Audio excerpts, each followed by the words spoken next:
नमस्कार, मैं हूं आपके साथ अंकिता। आप देख रहे हैं जनादेश लाइव न्यूज। बढ़ते हैं खबरों की ओर। बागेश्वर धाम के पीठाधीश्वर पंडित धीरेन्द्र शास्त्री ने छत्तीसगढ़ पहुंचकर एक बार ऐसा बयान दिया है जिस पर विवाद होना तय है। अब पंडित धीरेन्द्र शास्त्री ने महाकुंभ में गैर हिंदुओं पर लगे बैन पर बयान दिया है। इतना ही नहीं, उन्होंने तंज कसते हुए मक्का मदीना का भी जिक्र किया और कहा कि मेरे अंगने में तुम्हारा क्या काम। सुनिए। इनका मक्का मदीना है, वहाँ पर तो सनातनी हिंदुओं की दुकानें नहीं है, वहाँ तो आप लोगों को जाने नहीं मिलता ना। वहाँ भगवा रंग के कपड़े भी मक्का मदीना में प्रवेश नहीं कर सकते पहन करके, रोक है उस पर। तो फिर मेरे अंगने में तुम्हारा का क्या है? हमारे संतों की महिमा, त्रिवेणी संगम की महिमा हम सब जानते हैं। हमारे शंकराचार्य अखाड़ा परिषद जो निर्णय लेंगे हम उसमें सहमत हैं। अद्भुत आयोजन था, कवर्धा भी पहुंचे हम। कवर्धा में हनुमान जी के मंदिर का भूमि पूजन भी किया जो फिक्स था। इसके बाद में वहां से कांकेर गए। कांकेर में जो है सतचंडी महायज्ञ में सम्मिलित हुए माँ भुवनेश्वरी पहाड़ा वाली मैया के यहाँ। फिर अंगार मोती माता के हमने दर्शन किए। अद्भुत जगह है।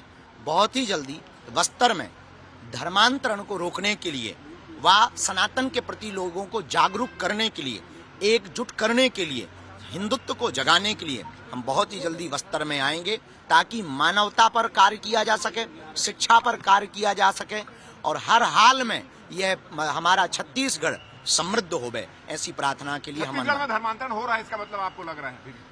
पहले पूर्व में बहुत हो चुके हैं धर्मांतरण। उनकी घर वापसी करानी, जैसे कल 11 परिवार लोगों ने घर वापसी की कांकेर में। तो हमने पूछा कि कब आपका हुआ, तो किसी ने बताया 2019, किसी ने 2021, किसी ने 2020, किसी ने और पहले। तो जो हो चुके हैं या जो धीरे धीरे चल रहे हैं उस मुहिम को हम रोकेंगे। अब हो रहा वर्तमान में या नहीं, ये स्थिति अभी हम देख नहीं पाए। छत्तीसगढ़ में इन दिनों अपराध की काफी चर्चा है, लगातार अपराध बढ़ रहे, इसको लेकर कुछ बातचीत हुई? शिक्षा एक ऐसा कारण है जिससे अपराध और क्राइम निश्चित रूप से बढ़ता है। शिक्षा की कलम की धार अगर किसी को दे दी जाए तो क्राइम भी कम होगा, प्रदेश का विकास भी होगा, क्षेत्र का विकास भी होगा, भारत का विकास भी होगा। शिक्षा पर जोर दिया जाना चाहिए और गुरुकुलम पद्धति की शिक्षा दी जानी चाहिए जिसमें अहिंसा परमो धर्मा का पाठ पढ़ाया जाए। धर्मांतरण के नाम पर आदिवासी संस्कृति को खत्म करने की कोशिश की जाए। बेझिझक बहुत प्लांटेड तरीके से इसमें विदेशी ताकतें लगी हुई हैं और यहाँ की एशिया की सेकंड बिगेस्ट यहाँ पर जो है जसपुर में चर्च है।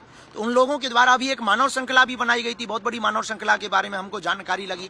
निश्चित रूप से ये अपने संगठन को बहुत प्रायोजित तरीके से खड़ा कर रहे हैं। मिशनरी स्कूल हैं, इनके प्रायोजित तरीके हैं, हम इनके खिलाफ नहीं है। लेकिन ये जो लालच देकर के भोले भाले आदिवासी वनांचल में रहने वाले लोगों का धर्मांतरण कराते हैं, इसके खिलाफ है। क्योंकि सबको स्वतंत्रता का अधिकार है और आप लालच देकर के धर्मांतरण नहीं करा सकते। ये लॉ बनता है, कानून का संविधान बोलता है। इसलिए अब हम घर वापसी कराएंगे, इनकी ठटरी बारेंगे।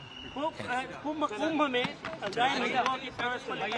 देखिए, वो बात ऐसी है, आप लोगों ने उसको अलग तरीके से प्रेस व प्रस्तुत किया। जैसे इनका कोई आयोजन होता है, जैसे इनका मक्का मदीना है, वहां पर तो सनातनी हिंदुओं की दुकानें नहीं है, वहां तो आप लोगों को जाने नहीं मिलता ना। वहां पे हमने देखा, फैक्ट के साथ वीडियो बताएंगे हम आपको। हो सके तो वीडियो आप व्हाट्सएप नंबर हमारे किसी सेवादार को दीजिए, हम आपको वीडियो भेजेंगे। वहां भगवा रंग के कपड़े भी मक्का मदीना में प्रवेश नहीं कर सकते पहन करके, रोक है उस पर। तो फिर मेरे अंगने में तुम्हारा का क्या है?